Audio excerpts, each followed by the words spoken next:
Aku seorang karyawan, bisa nggak sih aku menjadi kaya raya hanya dengan mengandalkan gaji? Jawabannya, kalau hanya mengandalkan gaji, otomatis kita nggak akan bisa kaya raya. Kenapa? Karena dari pengalaman aku berbincang dengan beberapa orang yang kerja kantoran, kenaikan gaji rata-rata itu 4-5% per tahun. Mungkin ada yang lebih, tetapi kita ambil rata-rata di angka 4-5% per tahun. Sedangkan real inflasi yang terjadi, itu ada di angka 8-10%. Bayangkan kalau kita hanya mengandalkan gaji, otomatis kita bukan mengalami kenaikan, tetapi kita akan mengalami kemiskinan hari demi hari. Makanya banyak banget orang yang bekerja udah puluhan tahun, tetapi kenapa rasanya makin susah?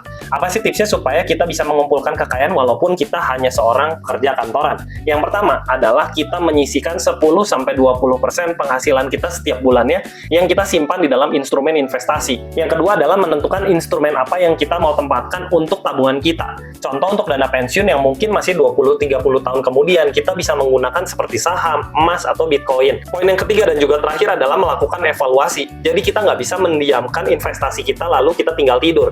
Seperti membesarkan anak yang kita perlu lakukan evaluasi setiap saat. Sama tuh, investasi kita juga kita perlu lakukan evaluasi setiap saat. Misalkan 6 bulan sekali atau 1 tahun sekali, supaya kita tahu nih, on track atau enggak dengan tujuan keuangan kita. Jadi aku percaya walaupun kita seorang karyawan pekerja kantoran, aku percaya dengan sistem yang tepat kita pasti memiliki dana yang cukup untuk pensiun nanti. Bahkan aku percaya dengan metode yang tepat kita bisa memiliki warisan untuk anak cucu kita. Nah, kalian sendiri punya tips lain nggak? Boleh komentar di bawah, kita ngobrol yuk!